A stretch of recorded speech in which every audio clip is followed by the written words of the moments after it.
another Zoom meeting opening. Okay, so we're recording. And the recorder is joined. Welcome, everyone. This is the Freedom from Pain group, and today is Australia Day, which is a very special day for Australians. And it's been frightfully hot here in Brisbane, but I have got the most amazing guest for us today. I am interviewing David Fitzgerald. Now, David, I met online through a coaching group, and David has got the most amazing credentials. But apart from his credentials, what I love was that our synergy was very much the same. How we think and how we work is the same.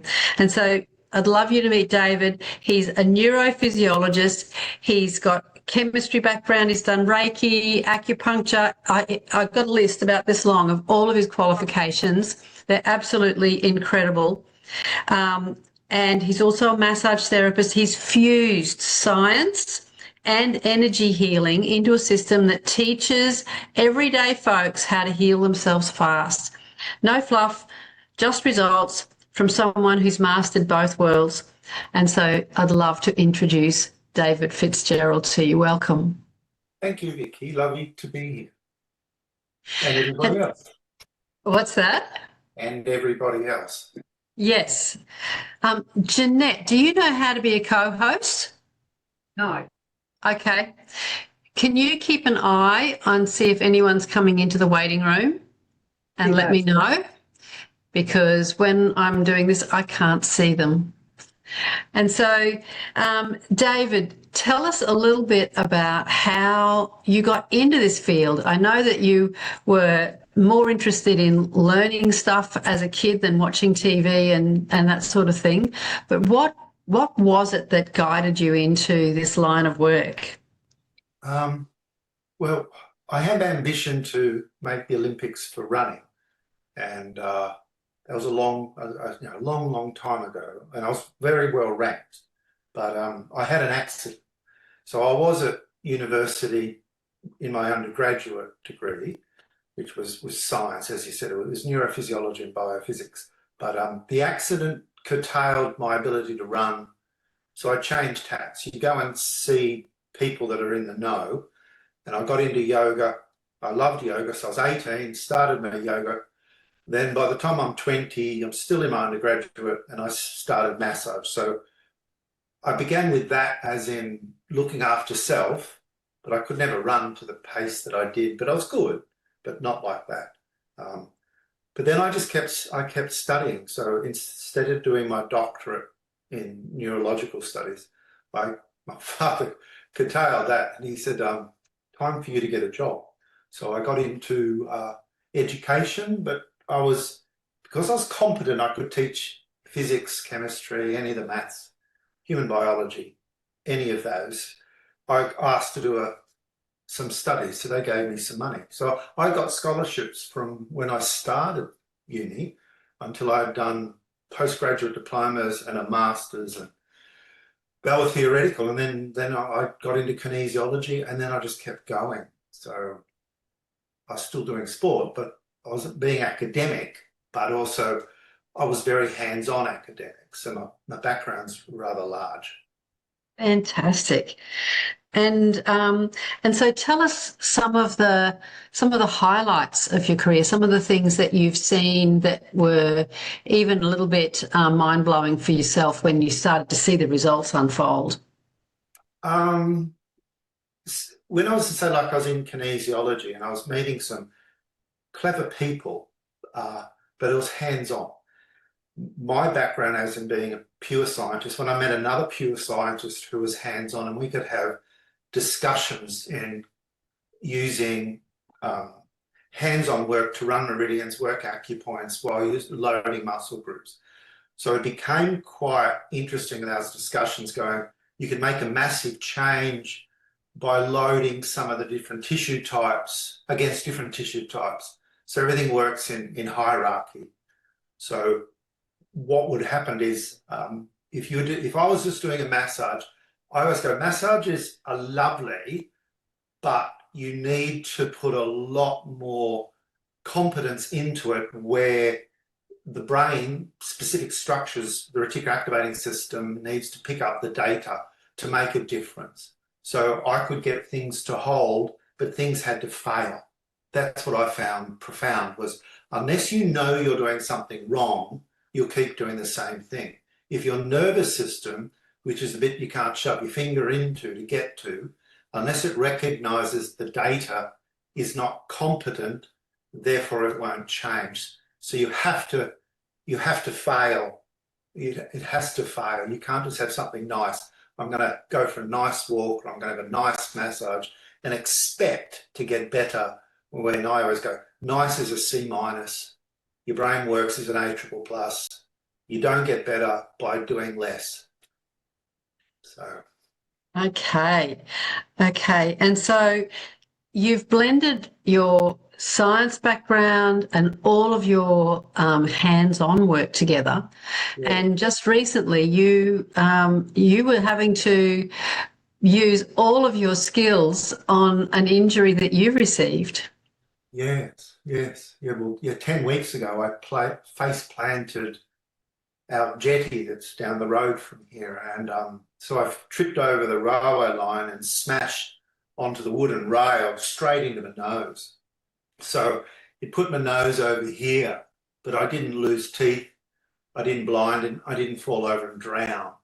But so that it was a very local influence on destroying, this is your ethmoid, this is your maxilla. It destroyed all the sinus, but it also changed what you see, as in you go, oh, you've hurt your face. Went, oh, it's a lot more complicated than that. So I was able to resurrect, well, let's explain it this way.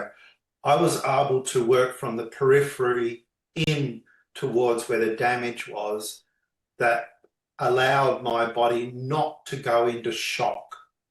So therefore I could turn on patterns, so therefore the body wouldn't lock itself down. So when you have an accident, your body automatically goes into a fetal position. So it puts not just goes, oh, I hurt my wrist.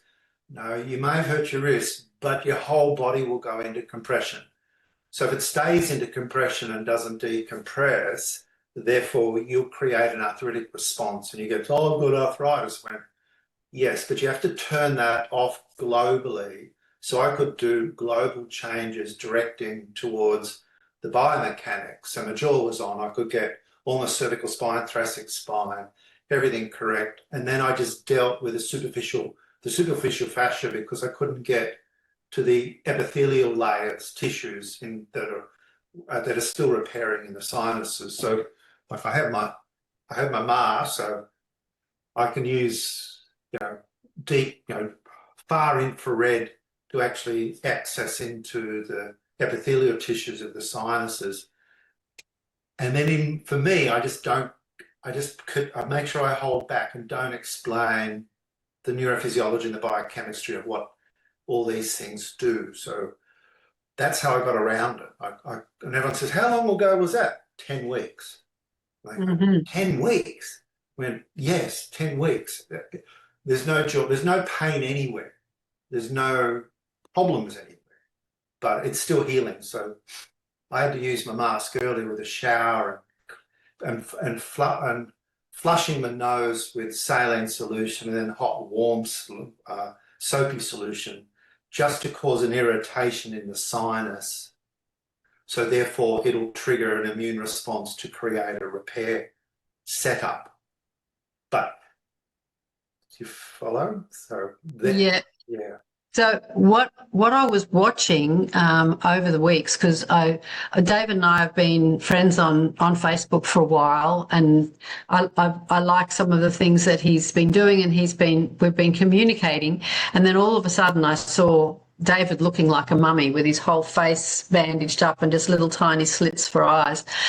And then shortly after you were starting to explain how the certain movement patterns you were doing just by walking and moving and breathing to help release some of the trauma. Can you talk to us a little bit about that?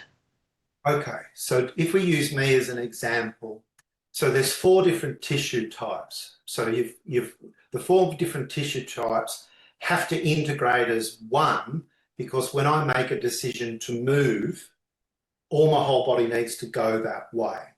So this group that you've got, which is, say, like to deal with pain, it goes, pain to me, it goes, pain's telling you something that's wrong, which is obvious, but you have to find out what is actually not working, which is the clarification what is wrong. So say, for instance, I had this big accident, I smashed my face, automatically the jaw would have retracted, the inferior hyoid would have pulled down, created issue back here at the stylohyoid, and the issues that you get in us as being mere mortals, if this stylohyoid stays on, you create Eagle syndrome. If the inferior hyoid stays on, it causes a local compression onto the thyroid. So now the thyroid is being compressed or irritated because any movement pattern creates an impact on the thyroid, but then that's a high-level ordered endocrine structure. So the brain will go, we can't go that way, so we're going to lock you from going that way, so the eyes will blink and turn off that movement pattern. Then it will create pulling it back, so the jaw will go in the opposite direction, and the sinus will lock here to create that to go there. But then the sinus will lock there, then it'll cause compression down like so. So in biomechanics, say in laws that we understand, which what we use, we say, like if we go and load our body when we go to the gym, we use that concept of going, I need to increase bone mass. So bone mass and muscle mass will increase because of a biophysical law called Wolff's law. So your body will upgrade to increase muscle mass and bone mass. But my bone mass is increased to lock me down here. But there's other laws that overwhelm a Wolff's law. So there's biophysical laws, which are different tissue types. So if I apply a pressure onto my ethmoid here, and I go, well, what's more important, my ethmoid, my eyes? So if I look from side to side, then create my shoulders to move that pattern, therefore the eyes will trump that particular pattern of these lockdown joints there. So I can go, okay, I can create a rotational pattern, but do I feel it in my eyes? I went, yes, I do feel it in the eyes. So what I explain with people is there's 6 extraocular muscles that hold the eyes together. Those extraocular muscles have to access and hold the eye, but the extraocular muscles come back to the back of the head. So when I work on someone, I will test to see if the eye has a staccato, a shimmer. So mine will go, if I hold this, my eyes blink. So I go, okay, this is trying to turn off my eye movement pattern. So we all do this. We go, oh, I rub my eyes, I need to rub my eyes. And you get told you got sleep in your eyes, or it's an immune response, you're allergic to it, or you got allergies. And I'm going, anatomy comes first. Physiology comes second, because the anatomy creates the physiology. But if the anatomy is wrong, you will get a pathological problem, which you will then go, oh, it's an allergy. No, it's not. It's not. So I will go in relationship to my ethmoid, my maxilla, I go, let's create a medial rotation. So to the midline, or I can go in a transverse rotational pattern from side to side, or I can go up.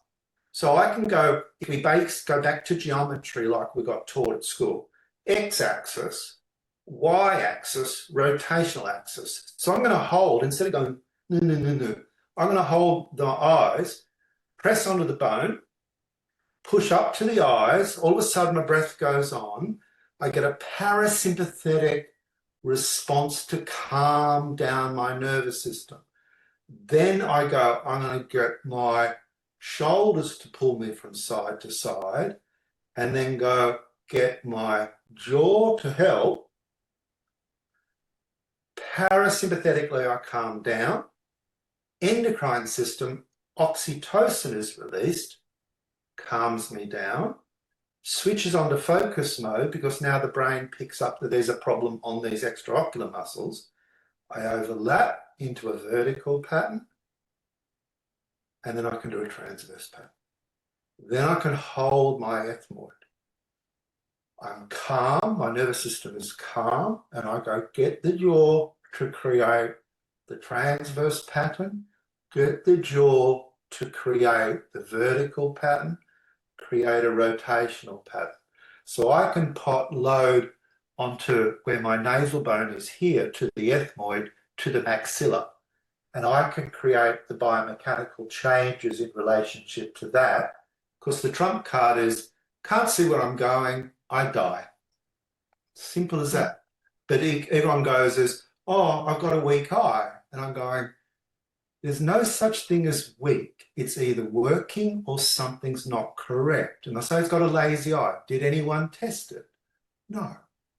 So I will test extraocular muscles and to see if the movement patterns work for an eye when I work on someone, then I put it all back together again. So for me, I can correct my nasal bone, my ethmoid, my maxilla. I can approach from in top. I can reset the palate.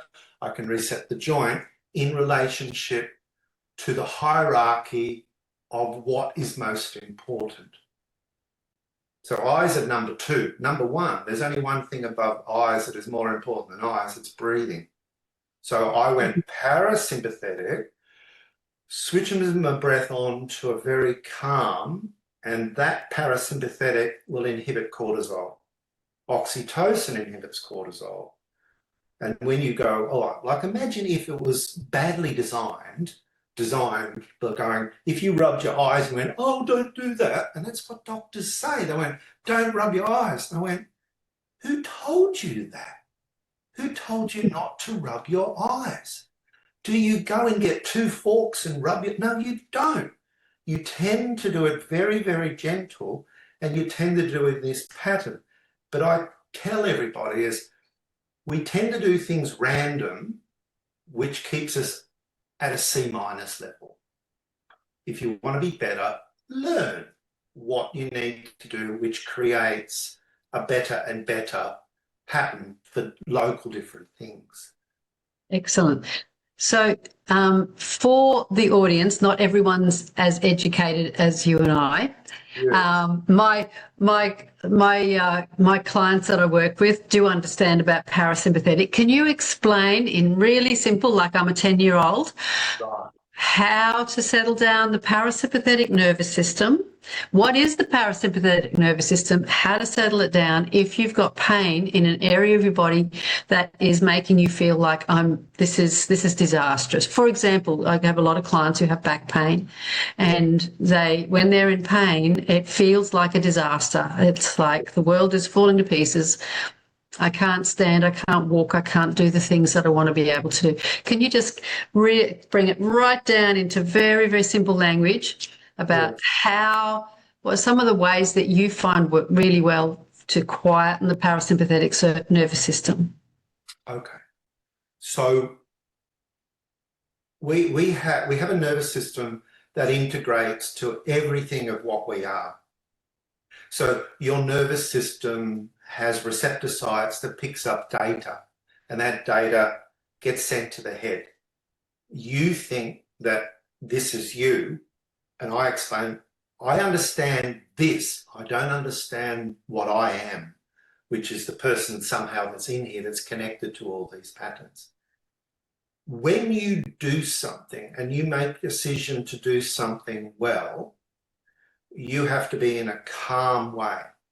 Now, at any time, all of us get in a situation where you're rushed, but you have to complete a job. If you're under rush, your heart rate will go up, your breath rate will go up. That is sympathetic. Sympathetic is nothing to do with sympathy. Sympathetic has got to do with alertness, and alertness into get something done, but you need to get it done reasonably quick. Parasympathetic is that calms you down. Now, you've got to stay in a parasympathetic particular mode. When you do things, you need to be cognizant, which means you need to be able to rationally make a decision to do something well. Now, I'm talking in a very parasympathetic mode now. I'm being very definitive in choosing my words very carefully because I tend to overwhelm people with knowledge. So how do we trigger a parasympathetic? How do we trigger a sympathetic? Parasympathetic, sympathetic, you did it when you did it naturally. It was very ingrained intuitively when you're a little kid. We tend to lose this intuitive nature because our brain is set up in a way that it needs to learn as much as it possibly can. Now that puts us into busy mode. Now, how do we tune ourselves back so we're calm? So all of you, open your fingers, put your hands together, rub your fingers from the palm to the fingertips and go really slow. You'll get a big breath. All of a sudden you'll get a breath and you'll feel calm. That's parasympathetic. I've got a little visitor at the door. Oh. He's in his new school uniform. You look amazing. You go to school tomorrow or the day after? The day after. Not tomorrow. Oh, and Amaya's got her new uniform too. You look gorgeous. Do you want to come and say hello to the people? I'm talking to some people on the computer. Oh, you've got shoes and everything. Okay. Say hello. Hello. Hello. Hello. Got your new school uniforms on. Wow, you both look amazing. They do. Look at you, so grown up. All right. Can you close the door on Bye. the way out? Lovely. Thank you so much for coming over. What's that? Okay, that sounds great. Oh, that's so cute. An unexpected interruption, and he came to the door so excited and was just going like this. I thought he's not going to go away till he gets invited in. That's so sweet. So sorry, David. Sorry to interrupt you like that. Okay. So yes, we were rubbing our hands. Yeah. So I used to do, like I taught high-level physics and chemistry. So when they come, the kids go into their exams, I'd go, before you choose to open your papers, you need to calm down. So you put your hands together, you go as slow as you can, you get a massive big mouth breath. Now that's causing a parasympathetic nervous response. So what you release is oxytocin. Your eyes switch on like, oh my God, what's happening in my head? Well, you're just flooding the brain with a neuromodulator called serotonin. Now that puts you into focus mode, but calm.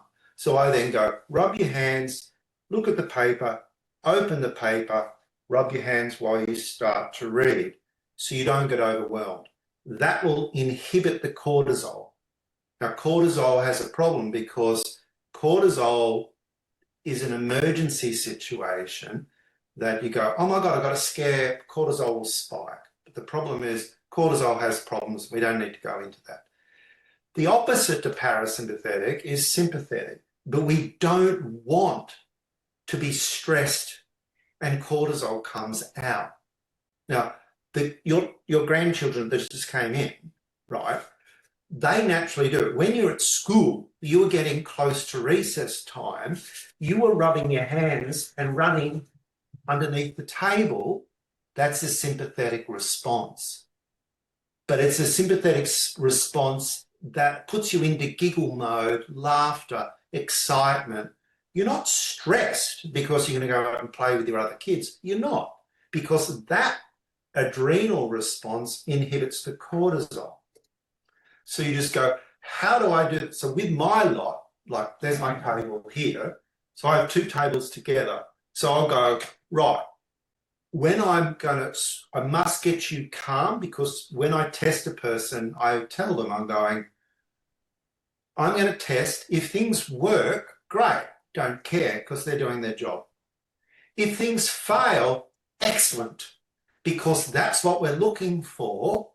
Because if I switch all these things back on again, you're going to feel very, very different. But you need your brain to actually assimilate what's just happened. So we need to calm down. And so all the time I'm going, okay, let's just calm it all down because it just failed. And the brain goes, great, you just told me what was not correct. Then show me something better. So I'll install. So you get a parasympathetic response when you rub your eyes as long as you go slow. But if you bully it and you go really hard, you won't get a sympathetic inhibition of cortisol. You'll get stressed. So you're going to, let's imagine you've got your husband, your wife, your partner, and you need to have a serious conversation with them. You're already going to be stressed because you have to go into this conversation. You just go, before you make a decision to talk, you can point your hands any way you like, and where you do your hands turns on a completely different pattern inside your noggin. So you just go, I'm going to rub my hands, I'm going to gather my thoughts, and you'll see my eyes. My eyes are tracking all over the place, looking for data and neurological relationships between the different cortical regions of my brain.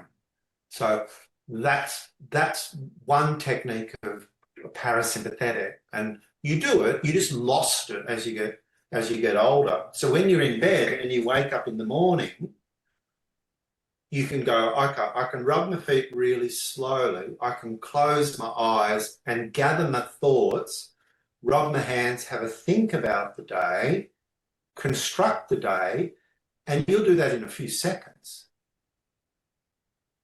Did that was that okay? Yep. That was good, because we, with the work that I do, we are always looking for that somatic response within our body, which is from, I'm a yawner, so I'll yawn. Yeah. A lot of other people will take a deep breath. Some people will do a deep swallow. Some people have tummy grumbles, but there's always an indication. Some people feel warm. Some people feel like tingles. Our body speaks, and I have a saying in my work is the body never lies. Yes. It never lies. It's always telling the truth. And so if we can, instead of condemning our body for failing or for being wrong or for being, not good enough, if we go, oh, that's really interesting information, let's see how we can make that better.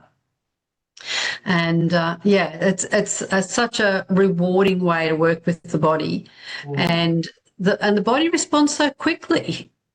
Yes. It does analysis very, very quickly, and it puts it back in. But we all know is repetition is what allows the brain to catch up, and it needs to be repeated.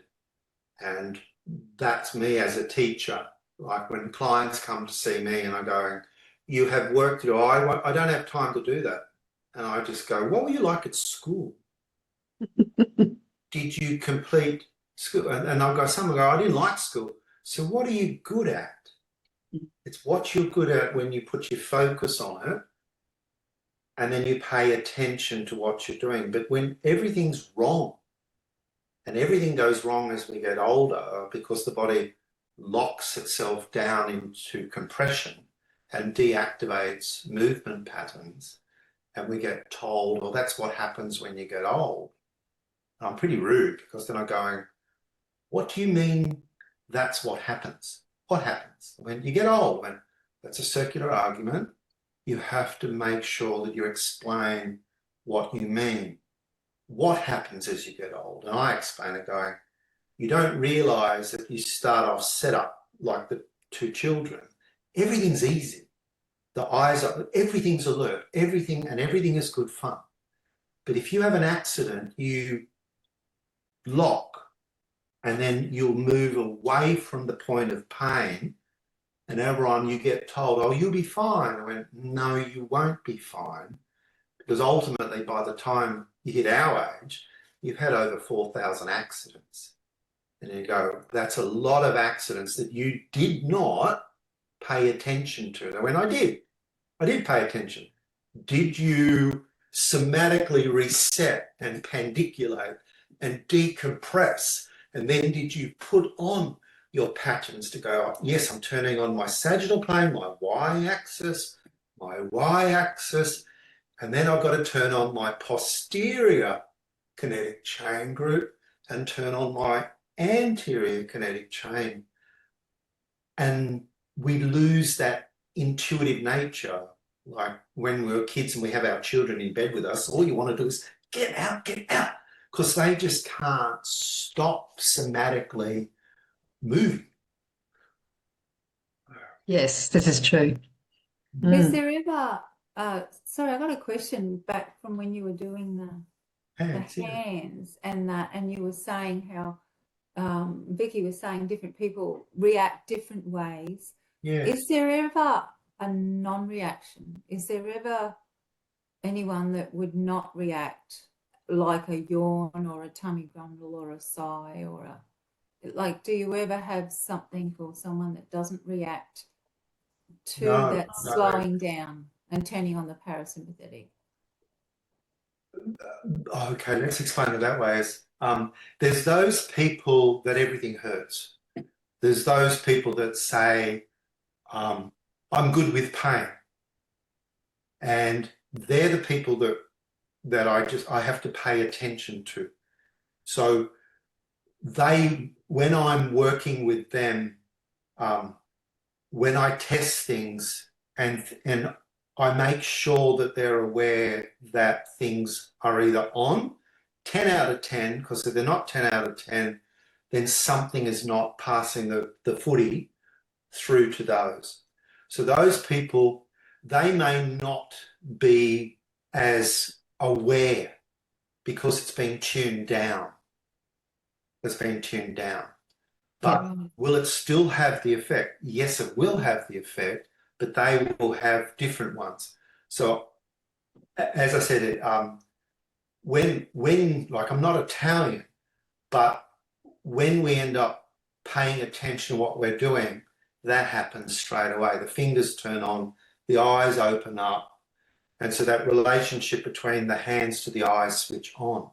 So with these people that they say, I didn't notice. And I just go, well, can you feel that? Yes, I can. Okay, let's now test this again. So I'll just test and I'll go, let's upgrade that. So as soon as something becomes better, the analogy I make is if I'm cooking a meal and it turns out brilliantly, you'll get a smile, you'll get a grin, you'll get a big breath, and your eyes will go on and you go into happy mode. Now, was that me or was that my nervous system? As I said, I don't know what I am, but my nervous system is the bit that responds. And so therefore I will see movements in the eyes, or I'll see they're gritting the jaw, or there's an issue within the throat, or they're holding the breath. So I explain to when I'm testing people right at the beginning, and I get them to stand like the Eiffel Tower, and I go, don't let me move you. If it holds, great, that's what's working. Let's see what's not working. So when it begins to fail and I'm pulling at the calves and then I can push and I can work my way up, all of a sudden they can't control they can't lock, they can't hold, and they're going, but what you're using is the emergency team, which is I hold my breath, or it goes into my throat, or the jaw retracts. But if it's really bad, the extraocular muscles in the eyes close the eyes, and the extraocular muscles, all 6 of them, pull in, and this happens. So people that are in massive whiplash, they have no competence in being able to resist the force on the head. But with all those people, when I'm putting them back together again, they feel a massive change. Like I explain it, like when things come on, your brain accepts that change. But where does it happen? Everywhere. So I explain it. The Christmas tree lights start to come on, your breath changes, and all of a sudden you start to feel very, very, very different. So pain and fail is the two sides of the seesaw. Pain is saying something's not correct. The other side of the seesaw is, yeah, but that's the bit that pain will come up associated with something that's not working. So your nervous system tells you that something could be better. So it could be biomechanics. It could be part of the enteric system inside here, where it's not, none of your systems are doing their job correctly. Well, not none. I don't mean that. I mean, there's a compensation happening in here. And so I don't know where I went with that. I just lost my train of thought. Sorry. So when I switch shit on, it just balances up the seesaw. That's what I tried to get to. Yeah. Yeah. So the sympathetic, parasympathetic nervous system are constantly working with and against each other. So you can't have them both switched on at the same time. You've got one switched on or the other one switched on, and we are flicking between one and the other. So Robin, is there something that you wanted to ask further from that? No, I just, I suppose I've got an app on the phone that measures all of the HRT and the HRV and that it's always saying, you know, this is happening, that's happening, and it's just extremely interesting to hear like why this is happening. You know, like trying to work out why, because you feel like you're doing all the right stuff, but obviously not enough, or not the right type of thing to turn off that fight or flight all the time. So David, can I just add something to that? So could you talk a little bit about how grief and shock and trauma may influence the body's ability to be able to regulate heart rate variability and get the central nervous system back into parasympathetic mode in a really simple way? I know that's a lot. So say like this accident that I had, or you could stumble and fall down a step or something. So what will happen, say like if I have the fall, you get a scare out of that. So your body got a surprise. So it'll go sympathetic and heart rate will go up, breathing rate, breath rate will go up, and it had such a surprise that it'll go into that fetal position type thing. The more serious you do, the more it wants to go like that. So it gets a shock and it locks the jaw down and it switches all the cranials on. The fascia of the head tightens up, and then the cervical spine compresses down, creates a response like that. So what I try to go with people is, if you have any accident, you need to think about going, did you do anything really bad? Did you break everything, or did you just have a local effect? So you just go, the natural response is to go, oh, and you create, and pain will happen. Your automatic response is your fingers will open and they'll head in the direction of where the accident happened. And so the fingers are hunting to see if you did something desperate. But again, if your natural response is you touch it, you rub it. I go to people as, if something's sore and it's sore all the time, your fingers try to find it. There's parts of the body you just can't be an orangutan to get to, but you just go, head in that direction. But if I say hurt my shoulder, or you've slept on it badly and it's sore, you just go, rub it. But I would just then go, so my car can be seen. Let me go back. Is that far enough? You can see me now? Yep, we can still see you. All right. So I'm going to go, there's my shoulder, and I put the other hand on my pocket, and as soon as your hand touches something, it thinks that you're about to make a cake or something. So the fingers open, the eyes go on, and your fingers naturally go to find my glasses or to find the scissors. I don't blink. It turns on every part of your brain to go, we're going to use the scissors. So it's the whole body becomes aware, and you can see my other hand switched on straight away. So say like if I've got tummy problems, I've got a hip problem, I'd go, that's my hip that's sore. The other hand, just put it on the other hip and then just go down, this is the one that's sore, but get the other one to pull up and down. So the hip goes from side to side. These fingers naturally start to investigate the area of trauma that's upset. It's because you're touching something and you're moving, and my hips are going left, right, it turns on. You'll see my eyes don't blink. They automatically go hyper-aware to go, he's doing something very, very important. We're going to switch everything on. So naturally what happens is it goes in, because you're doing it slow. Slow starts with the letter P, parasympathetic. Your fingers are open, they're touching something, parasympathetic, but you're moving slow, so your endocrine system releases serotonin. So that will put you into even more calm, but that will turn off, it will turn off the, oh shit, I've hurt myself. It automatically turns it off and it puts you in a safe position. So it tries to turn off the fight-flight response, where you think that you've created big trauma and you're in real trouble. It's going to go, let's be mindful about what we're doing. So it switches on a higher level of perception in a structure at the back of my head. But it actually bypasses the fight, flight, run away mode of the amygdala. It bypasses it completely. It says, it's no use you getting emotional over this.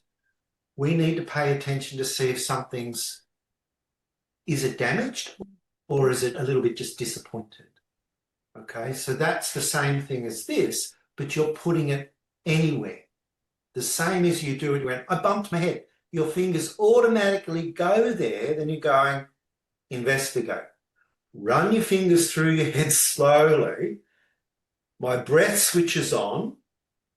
My eyes go into hypervigilant mode, and you're going, oh, it's not so bad, but there's blood everywhere. Yeah, okay. Just do the other side of the head. Keep away from the bit that's sore, but at least tune down the, oh God, we're going to die mode, because that's what you need to do. Now, you'll see it in animals. They're really good. Dogs have an accident and they'll get up, they will place their feet down, the claws will open, and then they'll create a somatic movement pattern, a pandiculation. So they will shake their tail through their pelvis all the way up their spine in a transverse pattern to the head, then it goes all the way back down. And then they go, oh, just decompress, kick my legs out. Ready, let's go again. And so they've checked in already, quick smart, to see if everything's okay, because both paws, all four of them, are bolted to the ground. Are they grounding themselves? Well, it's a little bit more complicated than a single word, grounding. They're actually triggering hyper-awareness of every joint in relationship to the feet, in relationship to the point of pain. How did that go? So in the work that I do, much of the self-care is becoming aware of where the pain is, because quite often we know that there's pain, but we're not exactly sure where it's coming from because it's just all sore. And so one of my roles is to teach people how to become aware of what's really going on and break it down into small pieces. The brain is very, very clever, but it can't deal with a massive information. Well, it can't change a massive information at once. So we need to just give it one piece of information at a time. So we go to where it's uncomfortable, and then we start to go slowly in the opposite direction to try and find where comfort might be. And then quite often I find what happens is, instead of, you could probably move all the way over here, would still be comfortable. But as we go through that range, that all of a sudden there's a place where it slows down, like you're about to go through a roundabout. The nervous system slows down. That's a parasympathetic starting to go, oh, I can pay attention here and it doesn't hurt. And so at that stage, just finding that place is already talking to the parasympathetic nervous system. So you don't necessarily need to have a yawn, a sigh, or a tummy grumble or any of those things. But when you can find that slowing down point and that sense of, okay, I can rest here and I can feel safe here, that's the parasympathetic going, yep, it's okay, we are safe and we can hear. And then we go back and check, and guess what? It's the other side feels better now. We can do that a few times. It just doing the repetition. I say to my clients, the brain's very masculine. It likes to know what to do. It likes very clear instructions, and it also likes to know when it's done a good job, and it likes to be congratulated and told, good job, thank you, appreciate that. And so when we go back and we find that comfortable position again, it's like we're saying to the brain, thank you, we found that place. And yep, that's feeling better, so coming back. And so that gentle repetition is how most of my self-care works. We do some isometrics as well, which also switch on the things that are not switched on and switch off the things that are switched on too hard. But yes, it's fascinating watching how quickly the body and the nervous system, because the body is just a mechanism of the nervous system. The nervous system's everywhere. It's everywhere. What did we say? We've got about 150,000 kilometres of nerves in our body. That's massive. I hope I don't lose you guys. Sorry, I need to plug it in, but I'm not sure if I'll lose you. I'm just saying okay. I'll be back if all right. Okay. And so so Daisy, I had some questions and I've lost them. Where are we? They're gone. And so, David, where do you see the natural medicine, the fields of natural medicine going in at the moment? Because, we're getting bombarded constantly by news media, advertising and all the rest about how we have to, we've got to get all this testing. I've heard it called the worried well, get the worried well happening. And a second, I'm just trying to figure out what's going on here. And so what's our role as natural practitioners in helping people understand how their bodies can actually do so much for them if they're given the right circumstances? Well, I think we're in a very good place because there's so many people that are out there that are doing presentations like what you're doing now, where you're encouraging people to come onto line, and then you're creating or presenting knowledge to them. So I think access to knowledge is so good now, but unfortunately that comes with it. You have to have a good filter to be able to filter out what is worthy and what is not. But access, I think, is wonderful. The problem becomes with that is there's only so many hours in a day, and we seem to be on this format so much that we feel as though we need to keep in contact with it. So you wake up in the morning and go, oh my God, I've got all these messages, I have to deal with this and this. And so you seem to get very much distracted in what is being presented to you. But all of us in a way needs to be able to go as, I need to access that I think that can help me, and you can do it online. But the thing is that everything that you can do or you do, you actually taught yourself how to do it. There's nothing that you haven't taught yourself. So initially you get set up at the beginning where your body creates all these somatic movement patterns, and it teaches you how to sit up, stand, then go into walk, and then you never ever look at that again when you try to upgrade it. I think it's worthy now, is that you have to step back and go, just check in to make sure that you are very aware of what your body can do and then what it can't do. So if pain's telling you again that something's not correct, so it could be a system, could be inside, it could be that you've lost a lot of your movement patterns, and if you do lose that, you're going to lose this. You can't have that brain without a body. So the two of them are either ends of a seesaw. So you have to be able to go out and access information as how to get better and stay better, because if you don't actually stay better, you start to disappear. Yes, and I think that's what I see in my practice when people have got old injuries, when we weren't as aware, it's like, get back on that bike, don't worry about it, all that sort of culture that many of us came from.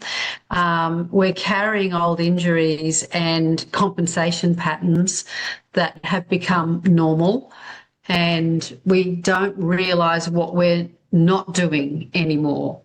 And so being able to teach the body that there's more life than what it's accepted, that you can change patterns, you can improve patterns, you can change awareness, which I think is the really big message that you've been bringing, is once you're aware of what's going on and you can start looking at yourself as a 3D model instead of just a 2D model, and how does it move in time and space, and what moves and what doesn't move, and how can I help that bit that doesn't move.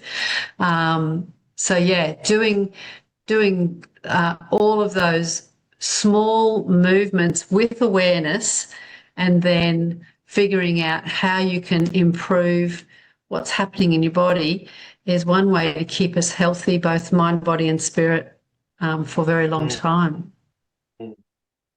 Yeah.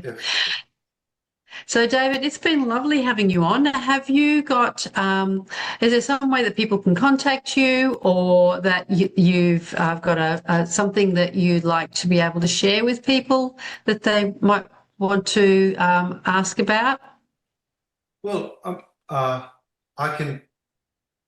So when I work on people and I create everything, not everything, so I make things switch back on again, then that person becomes responsible to keep it on. I explain this. Mum's not here anymore to clean your teeth and wipe your face. You have to do it yourself if you want to become an adult. Now you're an adult, and I've corrected stuff. So I have stuff that I could say, well, there's so many things that I use, like things that I do, like if you've got bunions, how do you deal with that to try to get them better? What do you use to make your feet work better? And then there's that, what I showed you, is how do you access into your parasympathetic or your sympathetic to upgrade it? How do I access into my parasympathetic to actually allow myself to go to sleep, where I can raise melatonin and cause melatonin to come on naturally, but inhibit the cortisol? So all of those things I've got. It depends what someone wants. So I've got hundreds. I think the being able to sleep, get to sleep effectively, because a lot of people who have pain can't sleep, and they get woken up many times, and then after you've had, say, 4 or 5 hours, it can be more difficult to get back to sleep for that last couple of hours. I think that would be a really handy resource, as to how to be able to downgrade any stress, whether it be psychological, emotional or physical, to be able to access that natural melatonin and sleep well and deeply. I think that would be really, really helpful. Yes. Getting a couple of nods. Yes, yes. Okay. So when I post this, I will I'll just put a little link saying, if can you give me a link to a document is it a document or a video? What is it? The video. So Yep. so I don't have a platform where people can access into, because I haven't created that. You know how there's so many things that we could do, and we could do things Okay. better. Yeah. But I could send that to you. Yes. And they Yeah, could, you send it to me and I'll put it in the group, and then people who want to access it can access it. It would be really good if yeah, we'll work that out. We'll work out a way that they can access it, and you can have communication with them if they have any questions. Sure, unreal, cool. Can I quickly Okay. ask, sorry, can I Yeah, of use course. myself? Yes, Robin, go for it. Sorry, first I do apologize. You don't have to apologise. But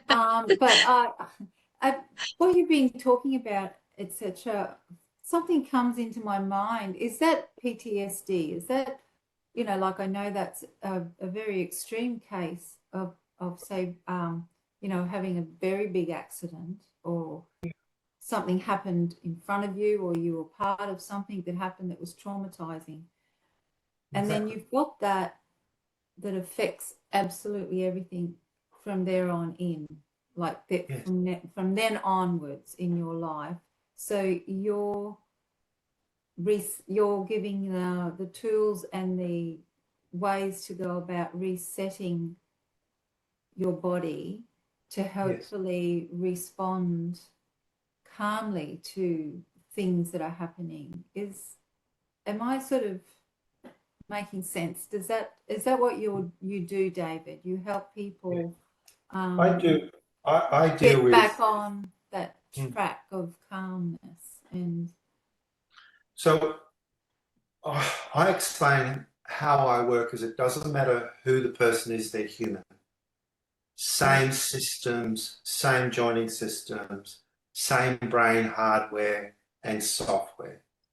So when a person comes, and say if they come and they've got PTSD, I will go, that's just a name. We want to be able to clear PTSD, but in the direction of PTSD, why don't we reset everything and reinstall everything to better and make you physically feel 20 to 30 years younger? You don't look it in the mirror, but your posture and your movement patterns and every joint is correct. When everything's correct, I have turned on upstairs in your brain a whole Christmas tree worth of better pathways than what it had. So that person's neurological system is a lot better. Right. They then have homework, which goes, just check in, make sure that you own every joint and every movement pattern. Don't get out of bed for 5 minutes to make sure it's okay. During the day, check in with your sitting, your standing, upgrade your walking. So they've got a procedure of making sure that this body that they've got is working as best as it could. Then I also go, but in your toolkit, you need to be able to have ways, like I said with this, to go, as soon as you do this, you calm down. But if I run the fingers through my hair, it's a natural response anyway. My breath goes on. I don't just have a diaphragmatic lower breath. I get a massive thoracic breath. And as soon as you breathe better, anxiety starts to disappear. Yeah. Everything's now working better. And if everything's better, it's like your nervous system doesn't need to keep telling you that something's wrong. That's why by saying you've had a trauma or an event that's created and the doctors have said you got PTSD, great. Did they test anything for things that were working? No, they did a blood test. It's not a test. That's just data that's present within your blood. They're not testing structures or anything like that. So I just go, let's deal with everything that could be better and see if it makes you feel a very, very different person with a good toolkit.